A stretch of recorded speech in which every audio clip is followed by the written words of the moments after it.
Sa achiela ma midhiambo kamoro amora ma intiere midhiambo makawuono. Erokamano ahinya kuom yiero TV mar Ramogi neno weche manyien mag ang'ich welo mwaikoni kawuono ma chieng' ngeso tarik en 26 dwe mar 7 higa mar 2025. Waikoni weche mathoth nyaka Ramogi ajwang' mago matimore sirikal mamalo kachiel kod mago matimore e kor gwenge duto ma pacho kae. Ahinya nyato gi sani manitiere rowere mag luongore kanyo ni ODM Youth League. Nyaka sani koro gin gi yiere kod wachno mar twak ma jatend ODM Raila Odinga nowacho ne owinjo be ni kelo jogo ma hikgi opogore mar mondo mi obed piny opor wach mar neno kaka inyalo tiek achiedh nade makoni kod kocha madhi mbele pacho kae. Twak magi wacho ni kotim maber to biro bedo ka kelo lokruok mathoth e pacho kae. Nyaka Ramogi ajwang' mago kaachiel kod mamoko mathoth waikoni midhiambo makawuono bed thuolo mano mar twak kodwa kokalo e namba mar ote machuok 23600. Facebook ibiro yudo wa achiel kachiel Ramogi TV X @Ramogi TV. Kan bende inyalo tudri koda e Facebook page mara ibiro yuda Joyce Oduor, mbui mara mar X ibiro yuda @JoyceOduor_ machiegni kendo magi thuond weche ma wamiyo pek. I was speaking to members of parliament who approves the budget, and I told them we must enhance the budget for capitation so that every child receives 22,000. What we have in the budget today is less than 22,000. Jatend migao mar omenda John Mbadi oseyo od bura kuom rem puodho omenda moromo mag somo gino momiyo skunde choko gope modhuro. To gino wacho ni otime e yo maler. Kik time ni koro ketwa kamoro kaka yudhe ni koro wabedo lectured. Let this not be a PR stand or a baraza of lectures. Let it not be a demoted by youth who are handpicked to clap and pose for photos. Rowere mag ODM Youth League wacho ni nyaka nywak duond rowere ma pachoka e twak mar kelo lokruok makare pachoka. Gold ni osebedo kokonyo mine e yore mang'eny. En wandwa gimoro amora motimo mopogre gi gold onge. Lweti ok gwenyre gi pesa. Koro katitare iye kanyo lakini nyaka yud ma nyithindo timo nadi ma nyithindo chamo. Mine e gwenge ma Bimbo omako hand mula magi wacho ni bero ngimagi kata bed ni gikale midhiero maka kod kacha.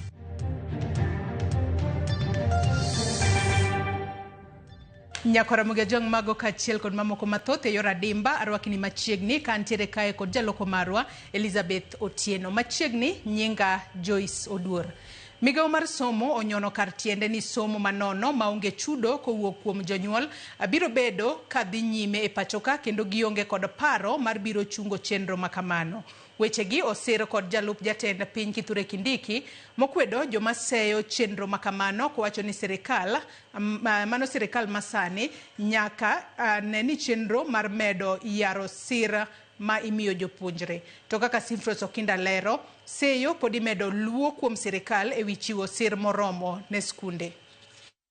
Instead of 22,000, we are funding up to about 16,900 shillings. En wach mosekelo liete pachoka nyaka ne jatend migao mar omenda John Mbadi liekini sirikal odwoko piny omenda michiwo ne sir mar somo mar sekondar kaluwore kod nok mar omenda. Migao mar somo medo nyono kar tiende ni weche Mbadi nomede chumbi kolero ni somo manono maonge chudo en ratiro mar nyathi ka nyathi kendo sirikal onge kod paro kata teko mar chungo chenro makamano. Kamano bende jalup jatend piny Kithure Kindiki olero ni kata obedo ni mathoth kwako sekta mar somo gitimo matek maneno ni ok ginego lek mar jopuonjre. Mimi nataka niwahakikishie wananchi wa Kenya, najua kumekuwa na tashwishi kidogo mambo ya elimu, and I want to state here that the Kenya Kwanza administration will go out of its way to make sure we do not roll back the gains our country has made in assuring free and compulsory primary education, which includes also secondary education. Kindiki mane loso e kaunti ma Bungoma e kinde chenro mar jiwo mine e kaunti no olero ni Kenya Kwanza onge gi paro mora mar ketho kenge manosego kod jotend piny machon e sekta mar somo. Please ignore the naysayers. We cannot afford in this time in history to roll back the tremendous progress that our nation has made to make education accessible and affordable, especially at primary and secondary level. Korka kore jatend migao mar omenda John Mbadi olero ni omenda mag somo nochako duono chon koseod bura kuom rem keto budget moromo mar siro somo kaka dwarore higa ka higa. For so many years now, from the time Uhuru Kenyatta was the president, we have been under budgeting for capitation to schools. That is why you hear principals saying that they have not received money. But the government is saying we have released all the money. The mistake is when we tell the schools that every child we are budgeting for 22,000 and they are not receiving it, the schools end up accumulating debts.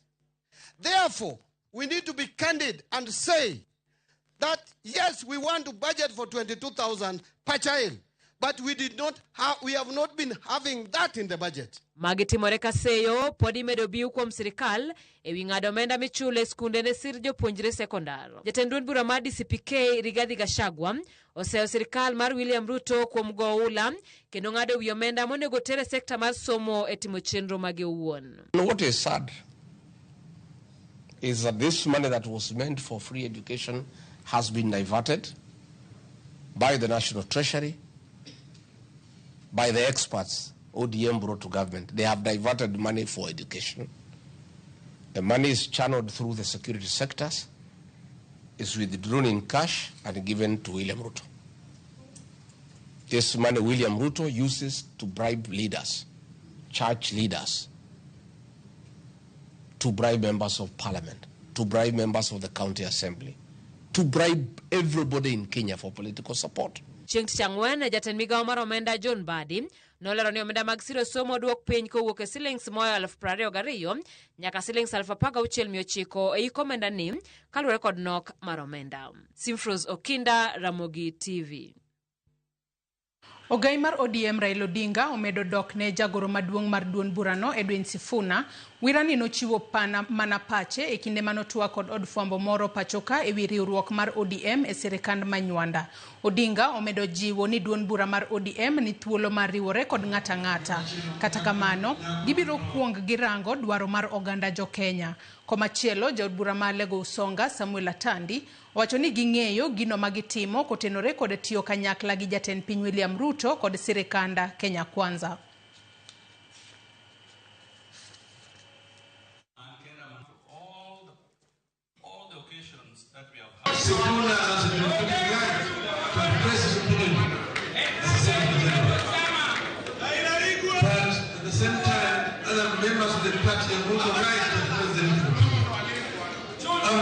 We sit down as a party and discuss this in the proper organ of the party, and we come up with a resolution. This is what the party stand.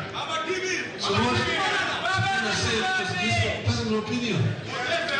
Personal opinion will come as a result of discussion within the organs of the party.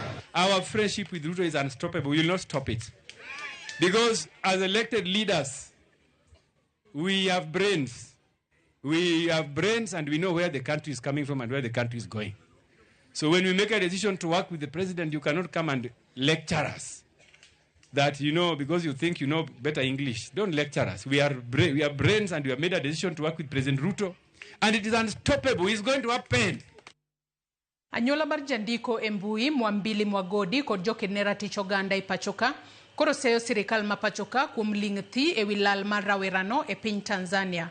Jokenera tich oganda koro buogo mar goyo kambi oko mar apise mag migawo mochung'ne tudruok kod pinje maoko kapo ni girem donjore e wach manyo Mwagodi ma oselala kuom ndalo 4 koro.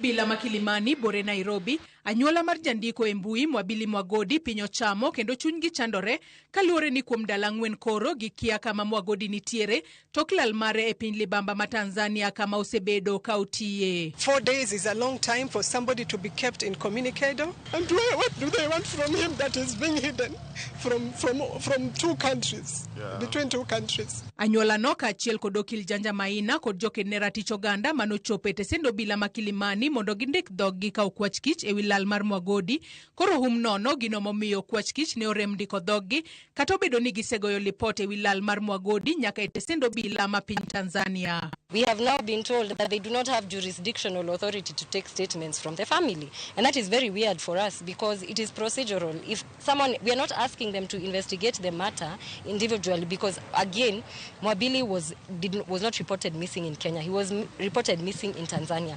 But it's not averse to us that he is a Kenyan citizen. And we do not understand why they would refuse to take statements from the family of a Kenyan citizen. Ling mar sirikal mapachoka kod mapiny libamba ma Tanzania ewi lal mar Mwagodi bende koro medo nyuolo penjo mopogore opogore ewi ang'o momiyo pok oyude. So we are just asking the Tanzanian government and the Kenya government, where are your voices in this? And why, how can somebody be held all this time? Yeah, and no action, no reaction. Yeah, even just to say we're investigating or we have something, just something to give us hope that he is alive, something to give us hope that something is being done. This makes us think that maybe the government is dragging its feet just because of Mwabili's stand on matters of governance and accountability. Anyuola no koro dwaro ni kaponi nitiere ketho mora mora ma Mwagodi ne otimo ka entiere piny Tanzania, to yang kama entiere kendo kaune okang' kaluwore kod chik. Maybe Mwabili did something within the borders of Tanzania. Maybe he did something that was wrong, right, whatever it is. But why aren't we being told where he is? Why isn't the family being told, you know what, we've arrested him and this is what he's done and we are either going to extradite him or he's going to be charged within the precincts of Tanzania and then we proceed with this matter. Jokedne ratich oganda e pachoka koro buogo mar goyo kambi oko mar apise migawo mochung'ne tudruok kod pinje maoko ka gidwaro ni okaw ndamo mar manyo Mwagodi ka bende gidwaro ni sirikal mar piny Tanzania mondo owe thuolo. And we are giving a warning to the government of the day that if we do not get information from your end about the whereabouts of Mwabili, then we'll have no choice but to come and camp at the Foreign Affairs offices. And also our message to the Tanzanian authority. We want Mwabili brought back soonest, failure to which we will not take it lightly. And we will have also to now reach out to the Tanzanian High Commissioner to Kenya and ask him what is he doing about this matter. Riwruok makedo ne ratich oganda mar Amnesty International bende ogolo duongi ewi lal mar Mwagodi e piny Tanzania ka koro gidwaro ni oyang kama Mwagodi nitiere kendo oyang ni entiere kare, ochak tim nonro ewi gima omiyo ne olal, otiek weche mag buogo ngima jokedne ratich oganda e pinje Afrika ma Ugwe kendo rit ratiro mar oganda modak e pinje Afrika ma Ugwe moriwo ratiro mar wuoyo, wuotho kod kedo gi weche mag ndhicho. Mwagodi ne olal tich adek tarik 23 dweni e gwenge mag Kigamboni e boma ma Dar es Salaam e piny Tanzania ka joneno yango ni jogo ma ok ong'ere ne ondhiye. Josiasa motenore kod jalup jatend piny machon Rigathi Gachagua kaachiel gi moko kuom rowere mane omak e kinde ng'anyo mar dwe mar 6 kod dwe mar 7 higani odonjnegi e doho kod timbe njore. Riwruoge mag kedo ne ratich oganda kod josiasa makwedo tend piny kata tend jatend piny William Ruto seyo okang' makamano kaka chenro mar buogo joma kwedo sirikal. Riwruogego bende nyiso luoro margi ni tend agoko chako duogo e kinda pinje Afrika ma Ugwe kokalo kuom mako kata ndhiyo joma keto sirikal tesre. Jafumbo marwa mar siasa Chris Owino menyonwa wachni. Osiepe ogai mar DCP Rigathi Gachagua kod rowere maromo 37 mane oyuoro ng'anyo mag rowere mag Gen Z e dwe mar 6 kod dwe mar 5 higani dhi nyime kod kedo ne thuolo margi e doho bang' piny owacho donjonegi kod timbe mag njore. Rowere makamago itudo kod ketho mag wang'o tesende obila 9, doho ma Kikuyu, apise tend loch nanga kaachiel kod ketho mwandu mag ji e kinde ng'anyo. Chung' mar piny owacho kotelne kod jatend piny William Ruto kod jatend migawo mar arita Kipchumba Murkomen en ketho makamago ne geto lwaro sirikal mana ka jonjore mag Al-Shabab chung' ma jonon siasa to neno ka chenro mar sirikal mar olo kuyo kuom joma kwedo piny owacho. Kiwinjo kata kaka jatend piny no wuoyo bang' ka koro weche ng'anyo gi pod dhi nyime, nowacho ni enough is enough, ni koro gidhi deal gi gik machal kamano. Aparo ni that is the tone. You know, as the president, if you set the tone, koro gik mamoko dhi luwo. You just don't speak in vacuum as a president. Koro kaka nosewacho kamano, koro charges gi itiyo kodgi mondo itiyo kodgi mondo intimidate joma nyalo bedo gi paro mar dhi nyime gi wach ng'anyo gi makwedo sirikal. Njore kata terrorism en ka itimo gima kelo koko manigi violence, itiyo gi agoko gi tulo gang'enge.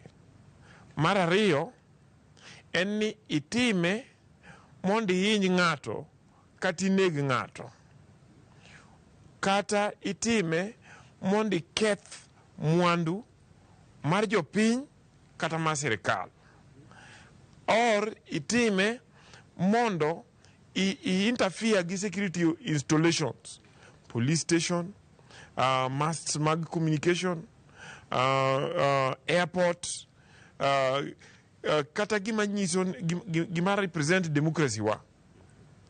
To objective matimo gigi te en ni dwaro ni mondo imi ji obed gi fear, ji obed gi buok. E kinde limbe mare e kar chung' od bura ma Kikuyu bang' ng'anyo mar Sabasaba, ogai mar doho Martha Koome ne osiro paro mar donjo ne joma ne owang'o doho ma Kikuyu kod ketho mag njore. Weche mag Koome ne ose kod riwruoge makedo ratich oganda pacho kae magiwacho ni ne geto siewo sirikal. Kini jatelo kamoro gimiwacho idhi ng'i kendo idhi kawe gi nafas min godo kanyo.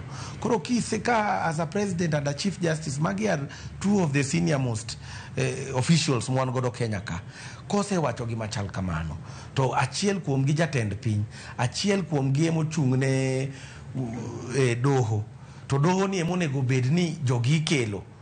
Ineno ka koro giwuoyo gi sauti achiel. Ang'o miyo owango ka police? Owango ka police ni wan mondo create fear ne jopiny, ni wa joma lich kabisa, kokuluowa to ubro neno gi wangu. Okay? Kok inyal wacho gima wacho to ling' thi. Ka police mwanya wango into odito. Intention ne ni mondo ji obwogi. Jano bed maluor ni ka jogi nya wango station mar obila manigi bunde to anto. Nitiere ng'ur ni telo mar agoko temo golo wiye kind pinje mag Afrika ma ugwe kokalo kuom meko mag jopiny makwedo sirikal mag pinjego. E piny Tanzania, Tundu Lissu rakore kod ten Samia Suluhu Hassan e kinde ma Kizza Besigye to rakore kod ten Museveni e piny Uganda. Chris Owino, Ramogi TV, Nairobi. Riwruoge rawere mar duond buch ODM mong'ere kaka ODM Youth League ochung' ni gibiro siro pach ogai margi Raila Odinga e twak mane ochwalo ka giwacho ni e kinde mang'eny twak osekonyo piny Kenya. Kane giloso e boma ma Nairobi kawuono, rawerego ochiwore mar telo e twagno. Davis Oluoch, ma en achiel kuom rawere e riwruogno, olero ni twak makamano ibiro tim kama keto ji te thuolo kendo duoko mawuok e twagno mondo ketie tim mapiyo, ka ok kamano to gibuogo mar bago ng'anyo kendo. Gimedo ni weche mowinjo mimaino e twagno obedi bero yore mag somo, tend loch gwenge, rochruok mar kor lwasi kod timbe mag obila. Gikwayo jatend piny William Ruto gi ogai mar ODM Raila Odinga one ni twak makamano otimore mapiyo.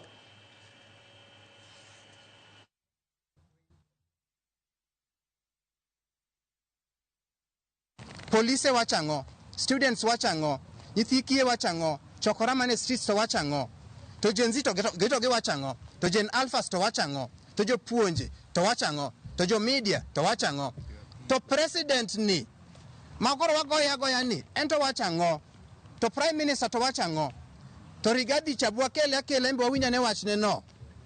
Mano ema wacho ni watu wa support, to geno wacho ni otime eyo maler. Kik time ni koro ketwa kamoro kaka yudhe ni koro wabedo lectured. Sama ji dhigo mbaka to mbaka ni kiko bele mbaka ma dhigo to gika to dhi kan kumoro. To go mbaka gi okaw kete tim. Wakwaja kom gi jowa mabiro telo ne gini sama wago mbaka kaka piny. Ni to bed mbaka migoyo gi kiwango. Wanyalo go mbaka migo igni beach ma kata jom neno berne kata loko ngimagi ok ne berne. But one day we will tell our grandchildren. This was our generation that marched, that sat down with dialogue and won free education and better health care, police reforms and justice. But we also call on the government, including the president, to be genuine. Let this not be a PR stand or a baraza of lectures. Let it not be demoted by youth who are handpicked to clap and pose for photos. It should be a playground for political brokers. The stakes are too high. We embrace it fully, we embrace the conclave fully, and we call upon it to be acted upon immediately. And I also call upon our leaders to ensure that this conclave does not happen in boardrooms or in town halls and stuff. We need this dialogue to go right down to the youth in the grass. Riwruok mar Evangelical Alliance nobago alam makende ne piny Kenya kagiwuotho achiel kachiel koa e kanisa mar Sitam Valley Roads nyaka e od bura maduong' manitiere chuny boma ma Nairobi. Alam makamano ne otim ne sectors duto mapachoka, ahinya to sectors go madongo kaka od bura mamalo kod ten migao mar omenda kagikwayo kwe koda bero uchumi mapachoka kabende gikwedo timbe mag maundu moseneno e pachoka e ndalo mokalo. Gikwayo sirikal mondo winj kwayo mag rowere kagiwacho ni rowere mapachoka ok gin jonjore kendo onego migi luor makende mana kaka oganda mamoko. Across the nation, the Evangelical Women Alliance, the women's arm of the Evangelical Alliance of Kenya, is leading a united women's prayer walk. We speak divine order into every sector. Many families are struggling to survive amid economic hardships. The cost of living is unbearable for countless households. And the unity of our people. May peace reign within the borders of Kenya. We really love our Gen Zs because they're our children, and we don't want them to be criminalized. All we would want to urge the government is that they need to be given their ample time, conversation, and then I believe when they are busy, they will not be able to be found on the streets. Yes. And at the same time, our children are not criminals. So we don't want to see our children being shot as what has been happening. Jotelo mawuok e kaunti ma Kisumu omedo siro chenro mag dongruok mag gwenge makaluo ma osebedo kayudo kokalo e tudruok mar duond buch ODM gi sirikal mar Kenya Kwanza. Jotelogo okwayo kwe makende pachoka kopogore kod ng'anyo mosebedo mokelo thoe oganda mathoth. Millicent Adhiambo gi mathoth. Kaunti ma Kisumu oriwo pachgi kod mag jotelo mamoko mag ODM kagipako chenro mag dongruok ma sirikand broad-based osetimo e gwenge makaluo. Warejista urusha sha tiyo sha omiyo facilities magwa ma wango nyalo bedo gi yedhe nyalo ndiko jopiny. PS girie gira manyiso ni gire maruto no gire no e gira ruto kumi bila break. Kata kama wantiere ni there's a youth makoko yudo message sani manyocha wayudo ne tich. Watero President William Ruto totam. Ng'amok dwa be nyalo mowuon gi mondo chung. Jotelogo ochayo ng'anyo moko mosebedo kadhi nyime pachoka kagimedo kwayo oganda luo mondo odhi mana nyime kod nyayo kwe. Yie wuogi nyathini owedhi e ndara sani ya wuok kachiro makisian rumo akalo nyaka holo se chak ger chomo Linton ne okwayudo mago kata kinde mane jakomo riwre kod Uhuru to e tamni nyiedhuru chagni kapod kinde nitie munyalo yude godo. Wan ringo e pap ni wang'anyo oromo wa nyidho matin ni wakome Uhuru mondo wakauru cham waduoke dero. Pingo sirkal tek wabe waol gi ng'anyo jomoko biro ng'anye. Jod bura manyakach Adoma Owuor korka kore to ne okawo thuolono mar nyiso jopiny mondo oyie jotelo machwalo dongruoge e kind machuoyo obadho mag siasa. Siasa will come to gimoro emiyo ng'ama oromogo ibiro ng'i kata ni buk to ni nyono kanye. Ok en mana siasa mar biro ne gonyo ji. kidhi Nyakach kata kiwuok Sondu nyathini somo Nyakach Girls ibiro riembe Lam. To ni mari nyabiro tinyiso ji na ja pesa. To ndara madhi koru to ka koth ochwe to kati no kinyachop. Jagoro mongirore e migao mar arita, Dr. Raymond Omolo, to nokwano ranyisi mag dongruoge ma piny owacho mar Kenya Kwanza osetimo. Weche manosir lwedo gi Esbon Omolo ka gitielo sirne sirikand broad-based. Nyaka ne yier President William Ruto higni 2 gi nus mokalo, obed oduma, obed majan chai, obed kahawa, obed niang', gik moka mipure piny kae melogi, yuto maggi odhi malo molo kako osebedo e piny ni nyaka ne chakre. Mana dieri makende. Ruto bodonjo, odhi tieko higni 10 odhi. Kako oganda nyaka wapenjna ni samo tieko higni 10 wan wachung' kanye. Ok wanyal keto ni higni 10 go wadhi bede ndara kata wadhi pingo to omdhialo ogandawa e yo ma onge jatelo kata president mar Kenya ka mosedhialo godo ogandawa. Adwa ni ka wadok e mier wawach ne jothurwa ni kuma wadhiye onge. Sirikal mwasedonje mara ilo oseketo wadonje ni we cannot go out. Magi notimore e kinde nyasi mar kowo e kar yweyo mare mogik. Mama Ruth oiko, min MCA Makabonyo Kanyagwal, Pete oiko. Millicent Adhiambo, Ramogi TV, Kabonyo Kanyagwal, Kisumu County. Nyakwara Mugajongi report mar Millicent Adhiambo kuoke county ma Kisumu emadwanwa kaw godo yweyo mokwongo. Kata kamano asoma ne moko kuom ote ma uchwalonwa achiel kachiel kokale Facebook ama wantiere live. Sara Singa Nyakwaro Dongo mar Wang Neno West Kanyamkago wachona sedonjo kendo siasa ma Kenya ka be morande awuoro. Pija jachuma mar Nyamasare Kisumu wachona neno malera kendo makare ka wan Nyamasare Kisumu kod min oda Mama Brighton Aseko Kera Ochola fundi Jakawili kode jochuma duto ma Kisumu koro konuru wacho ni konuru oreso mondo oduoka becha mafuta penya. Erokamana nyako mote makamano. Bati Africana bende wacho ni watching live from Masara Golden City Migori County. Ongeseka ni Joyce aneno weche manyien makare kendo eyo mongirore kabisa ka wan kod mamana mano Eunice Adhiambo, baba na Morris Okinyi, owadwa Joshua Ocharo, Alice Owino, Sharon Atieno, Masi Shikuku kod Flora. Nyakwara Mugejwanga medikete manera Mugi TV kae weche manyien mag ang'ich welo wakaw mana yoyo madundo kaeto waduogo wadhi mbele kikidhi mabor.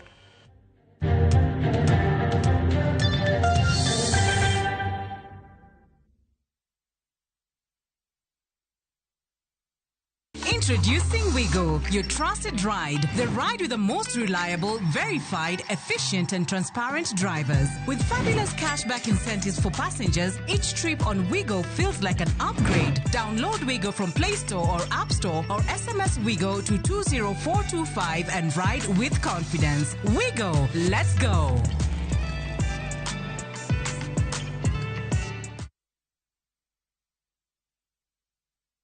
Royal Mabati Factory Limited nitie gi discounts mabeo mokalo mag dier higa. Tiles mag tado mag deka iyudo gi siling 500 kende ka steel trusses to yudore e siling 255 mita ka mita. Wakelo ni nyaka idhoodi maonge chudo moramora ei Kenya mangima. Gochno e namba ma en 0722-6383 kata chwal oda mari e www.royalmabati.com.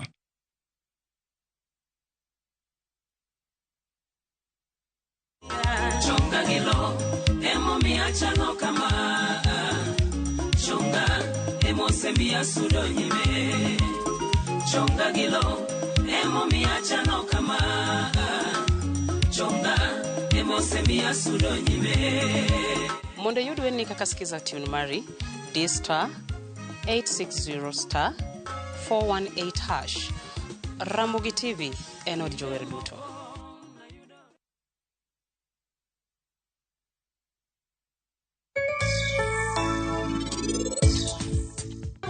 Rajiva Sai, anasaye ni bed kae kikidhi kuro, sani awinjo kaluora ahinya.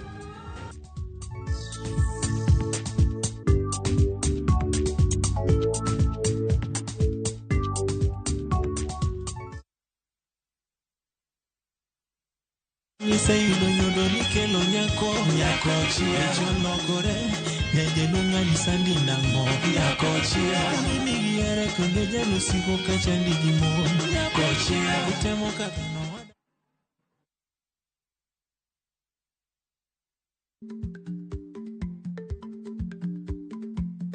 Jarik ni jamuod nyoyo gi goyo.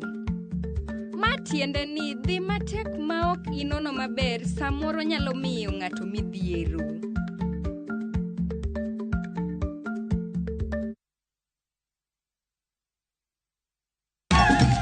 Chakre kit ngima joluo machon, amiya gwatani wuod jaoda maduong' mondo iluw timena. Nyaka e ngima masani. Owe kada hol pesa ibuchni na biro loso go ore. Nyasaye okuoki ng'iyowa. Nokei.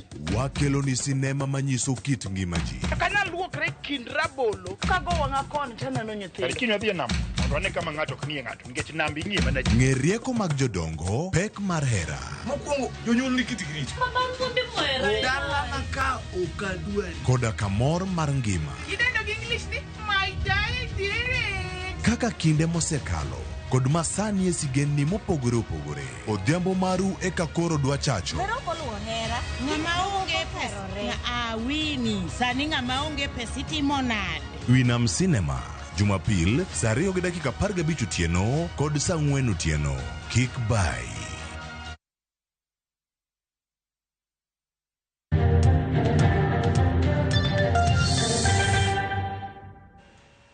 Machiegni kendo e weche manyien mag ang'ich welo. Moko kuom josiasa manitiere duond bura mar ODM omedo seyo jagoro mar ODM Edwin Sifuna kuom chung' mare ka otenore kod sirikal ma Manywanda ka giwacho ni ODM ok wuog e sirikal ma Manywanda. Ne giwuoyo e gwenge mag Nyatike e chenro mar Solomenda ne grube nyasi ma jalup jatend piny Kenya Kithure Kindiki to ne owacho ni sirikal mar Manywanda kelo ber ne jo Kenya. George Juma gi mathoth. Jokanyogo mag ODM rikni we nyasi no mar Solomenda ne gube mopogore opogore e sab kono Manyatike. Nyasi obiro ni ochope kod jalup jatend piny Kenya Kithure Kindiki ne oramo ni ODM nitie sirikal mar Manywanda kendo ok giwuogi machiegni e seche ma jalup jatend piny Kenya Kithure Kindiki obedo ni ochope nyasi no ne opoyo gai mar ODM Raila Amolo Odinga kuom chung' motegno kod piny owacho. Sisi hatuwezi kubali mtu yoyote atuondoe katika njia ijulikani kwa serikali ya broad-based. Kwa sababu saa hii ndio mvua imeanza kunyesha hapa Nyanza. Saa hii ndio tumeanza kutengeneza barabara. Saa hii ndio tumeanza kupata maji. Tuwezi kuja hapa mchana, jua ikiwa juu, tuseme ya kwamba tunajificha ati hatuko ndani ya broad-based government. Mimi nasema kama mwenyekiti wa kitaifa, tuko ndani ya ile broad-based government. Na hapo ndio tuko ndani. Na siku ambayo tutakuwa hatuko na situoni kama itakuwa hivi karibuni, tutamgoja baba Raila Amolo Odinga ndio atakuwa na matamshi kama hayo. I must say when I'm here in Nyatike, I'm grateful to our former Prime Minister for his statesmanship, his vision and clarity that Kenya is bigger than any particular person. And when the interests of the nation are at crossroads with the interest of any person, the interest of the nation should always prevail. Ka otele ko jakom mar ODM Gladys Wanga gi kwedo chung' mar jagoro mar ODM Edwin Sifuna ka giwacho ni mano ke chung' mar ODM e sirikal mar Manywanda. Tunajua tunataka nini? Hawaingia kwa serikali ya watoki. Na watoki hapo ndio wako hapo ndani. Jotelogo mag ODM wacho ni ODM ok wuog e sirikal mar Manywanda kendo jokanyo mag ODM mok mor kod bete sirikal ema koro omany kuma dhiye. Wapi? Kama wewe umechoka, chukua barabara yako. Lakini 2027 tutaamua wakati yake ikifika. Lakini sasa hivi tunakaa katika serikali ya broad-based. Yule mtu yoyote ambaye anazungumza kinyume na ile mambo na maadili ya chama chetu, atuambie hazungumzii chama, anazungumza kwa niaba yake yeye mwenyewe. And we have never allowed Baba to be disrespected just because you are someone in the party. We want to send a warning.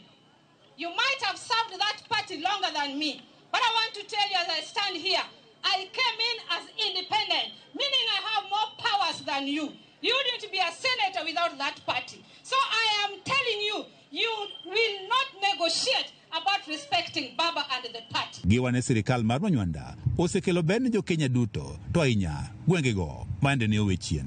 Jalup jatend piny Kenya Kithure Kindiki to korka kore ne opoyo ODM kuom yie tiyo kamoro achiel kod piny owacho maneno ni jo Kenya oyudo dongruok. Yo watu wengi Kenya hii wako na tajriba kama ya mzee wetu Raila Odinga. So we support the Prime Minister as he supports the President, and we are sure that the country is safe, the country is stable.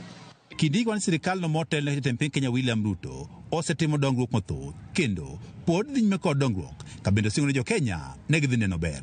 Rais haijalishi wale walipiga kura kwa upande wake na wale walipiga kura kwa upande wa Mheshimiwa Raila. Hata kabla washikani, Rais Ruto alikuwa ameamua ya kwamba rais wa nchi akichaguliwa anakuwa rais wa kila mtu. George Juma, Ramogi TV, Migori. Bero mane otimne ringre Michael Omamba ma en wuod jaod bura machon Mauriri Herman Omamba mane oyudi ka onegi tich ariyo mar jumani yango ni rawerani ne owito ngimane nikech chuera mar remo mathoth mabiro kaluwore ni ne ochuoye kod gima bith kaka pala nyadinwoya. Bero notima kod laktar Evans Omondi e kar kano ringre ma Migori Level 4 Hospital. Lipod ni biro ikinde ma familia mar mosenindo dwaro mondo bila oru chenro mar timo nonro mondo ong'e ng'at mane onego rawerani kendo kaune okang' mar chik. Okil mar familia ni Nelson Jura wacho ni mosenindo Michael ne owuok posta mayudore e chuny boma ma Migori e kar saa 8 otieno kane pok oyuda ka owito ngimane. He was stabbed in 3 areas. There were 2 on the left side of the chest, and there was 1 on the left buttock. So from my findings, the one on the left buttock was deep around 6 centimeters. Though it was just in the tissue, it did not injure any big blood vessel. Now the ones on the chest, there was 1 small one, and there was 1 big one. The big one was around 5 centimeters, and the small one was around 1 centimeter. There was also a fracture on the 5th rib.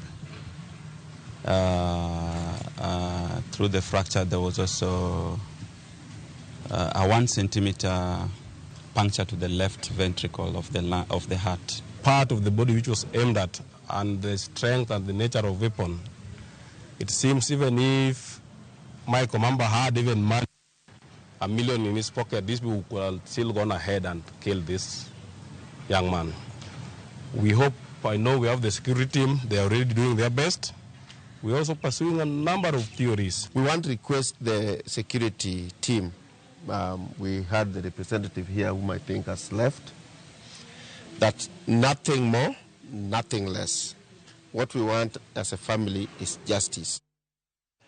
Esama piny ngima nyodhi alodu chieng' IVF od thieth ma Fertility Point oyango ndamo manyime mar kelo lokruok e weche mag thieth mar yudo nyathi kokalo lony manyasani mong'ere kaka in vitro fertilization IVF. Fertility Point olero ni sani koro gichako chenro mar kelo thieth makamano machiegni gi jopiny kendo neno ni gikonyo e kedo gi akweda ka giyango biro tiyo machiegni gi ute lamo, skunde kaachiel kod kuonde tije mar neno ni gikonyo kedo gi miriambo maluorore ewi koso yudo nyithindo.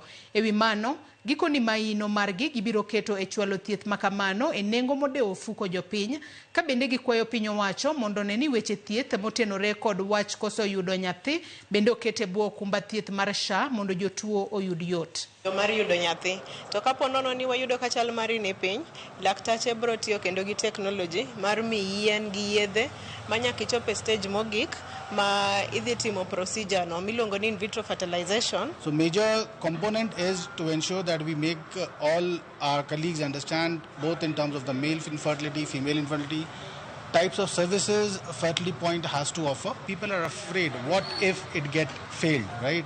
What is the success rate?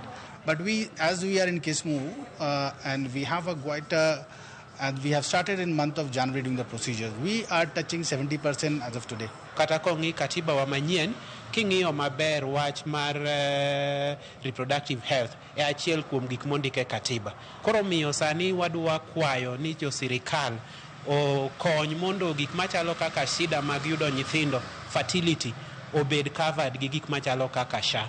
Family planning bendo bed kanyo. Joma mine ma e gwenge ma Abimbo koro tiyo tij uso mula kaka yorno mar siro familia mekgi. Kuom thuolo malach, tich makamano oseng'ere kaka mano mitimo gi joma chuo. Kata kamano, minego dwaro mondo mi piny owacho ojiwgi kendo puonjgi e yore mamoko mag yuto kod miyogi sir, ahinya to e yudo gige ritruok mar konyo geng'o tuoche. Jafwambo marwa Efi Nyakidi nigi ler.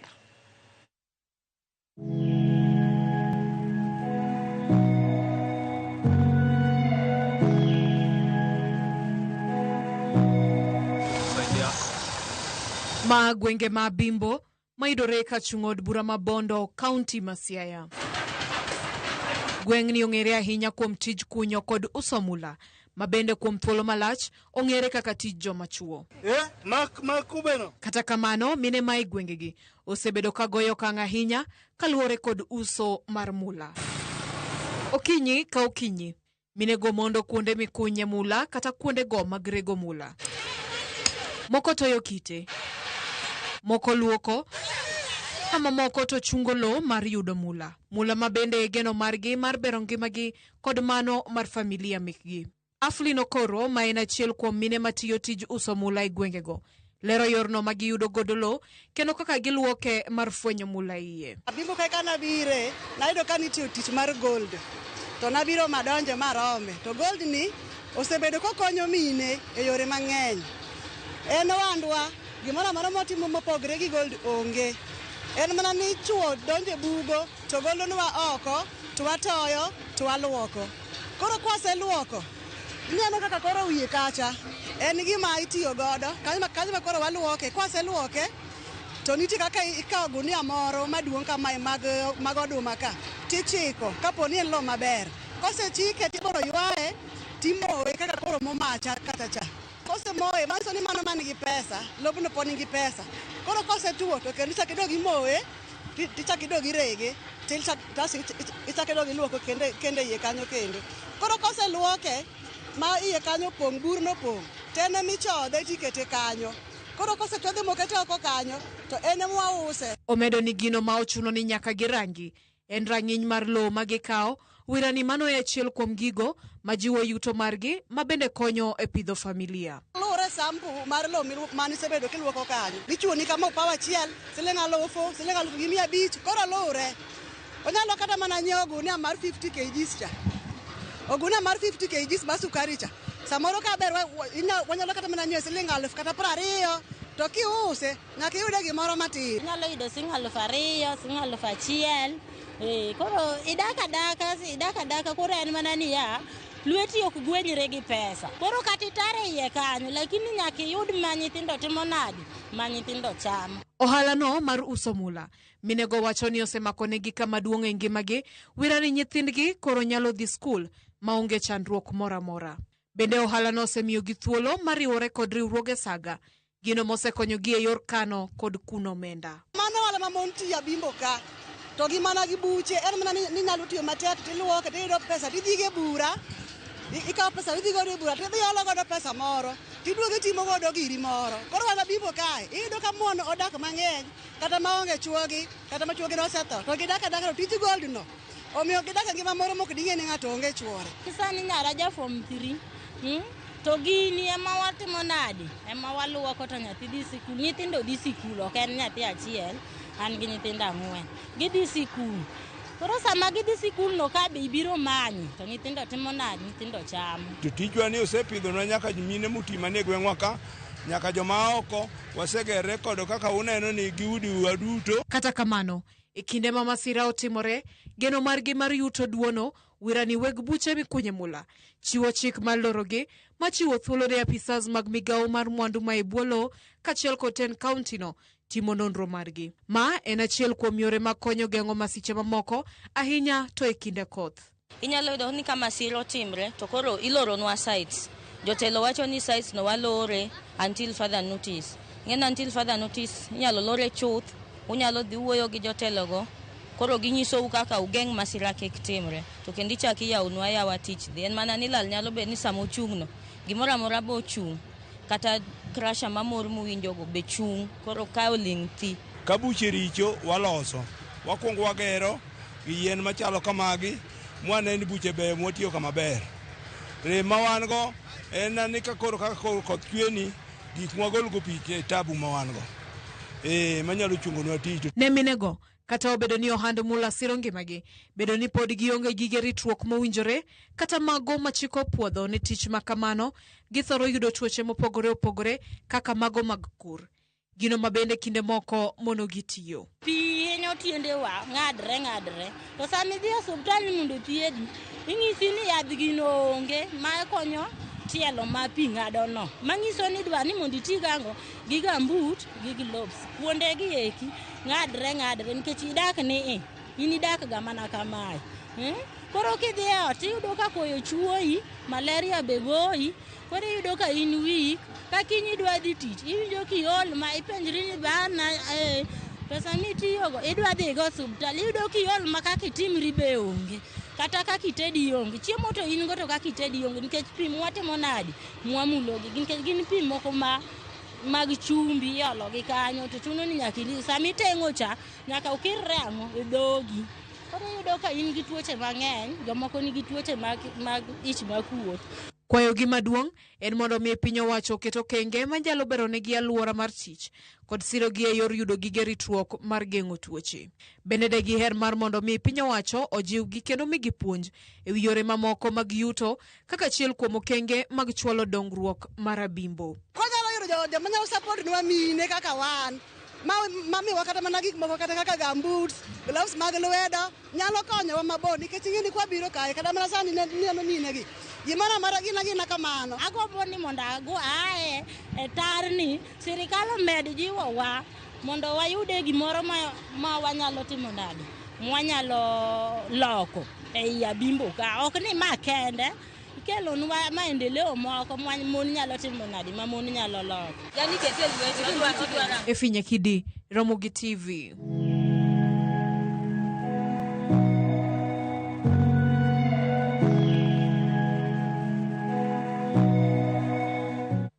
Mula odago joma mine wageno ni kwayo margi bobed ka iwinje yo makare mar mondo mi giyud gige ritruok kama ginyalo konyre godo e kinde ma gidhi mbele kod timo tijno makelo negi yuto margi mapile ka pile.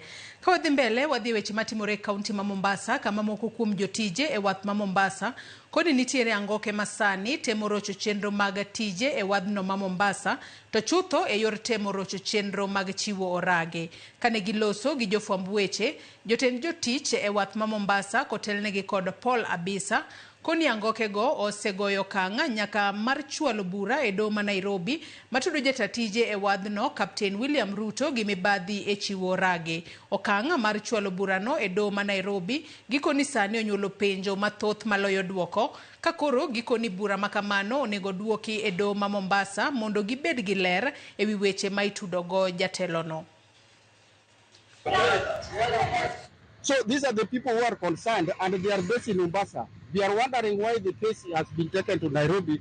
Now we want that case to be repatriated to Mombasa so that those who actually are affected by taking the case to Nairobi can also have an opportunity to follow the case when we are in Mombasa. Wakati government to government wamefanya agreement, kasi imefanyika imepewa nchi fulani, kuzi Captain Ruto anaweza kupinga. Captain Ruto hawezi kupinga, atafuata mkataba wa inchi to inchi ambapo amepeanwa. Na wanajua kumeka ukifunja contract ya company ambapo imepewa kazi, you have to pay more. Kama kuna tenda imefanywa, kuna due process tenda kupeanwa na ilipitia kwa channel zote, competitive vikafanyika, watu wakafanya application, mwenye alipata. Kama ulikosa kuna siku nyingine, mbona wao wamsingizie kila mara mpeke kotini? That if there is any corruption, it should not be an issue that should be raised by the cartels. It should be an issue that should be followed up by the DCI. But as a community, we are behind Captain William Ruto 100%. We have benefited in business, employment, in tenders, and very many social responsibilities. Nyakwara Mugejwanga yiena mar mondo miya kaw yo madundo gisani ka waduogo kod weche mamoko chenro mar ang'ich welo. Kik idhi mabor.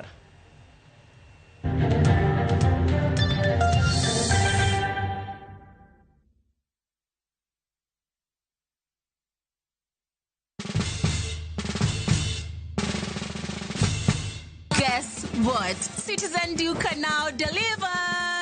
Get amazing discount on your favorite essentials and have them brought straight to your doorstep, all for just 200 shillings delivery fee. Go to citizenduca.com, select the product you want, pay, and we'll handle the rest. Citizen Duca, the home of discount.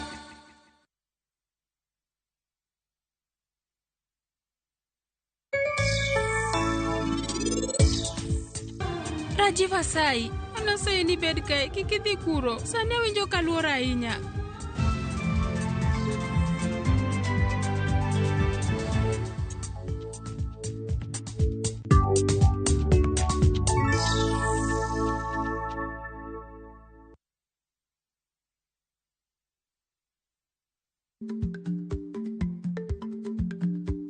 Chako chon loyo dhi kajuoga. Ma tiende ni bedo gi ikruok momondo, geng'o masiche kod midhiro mang'eny mabiro e ngima dhano.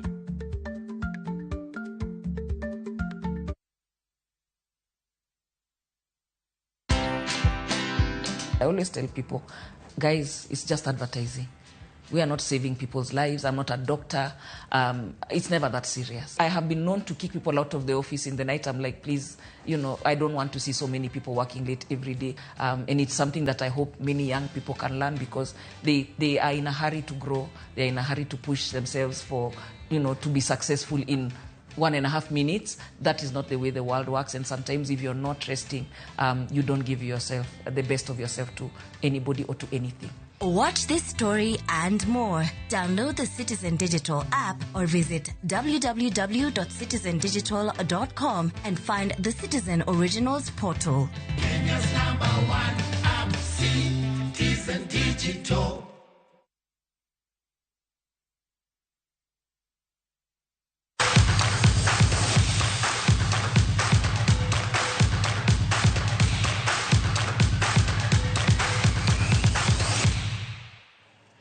Weche mag tuke en ni mane ena kocha mar Kisumu All Stars Charles Bruno osidhi ayanga kaka kocha manyien mar tim mar Mofa magocho e NSL. Bruno omitinga mar chuolo timno e liga mar malo mar FKFPL. Mofa notieko e thuolo mar 7 e season mokalo. Bruno kautinga mar puonjo Mofa banga puonjo Kisumu All Stars kuom higni 6. I'm happy to be here, and I think it's another opportunity to keep doing what I love. I learned of the club's interest way back while I was still at Kisumu All Stars, but due to a few situations here and there, I felt like maybe today was the right time to start this project. It won't be a walk in the park. We need to work hard every day. So just like any other club, when the league starts, they want to do better. They want to get promotion.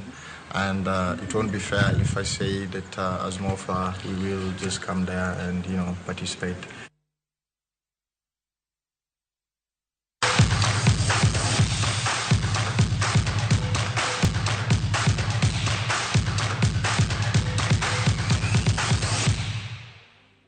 Nyakwara Mugejwanga erokamano ahinya kuom bedo kodwa nyaka gisani mwachopo giko mar weche manyien mag ang'ich welo. Warom kendo kangoromo kanyo saa 3 e weche manyien mag oimore. Oriti masani nyinga Joyce Oduor, nantiere kae kod jaloko marwa Elizabeth Otieno.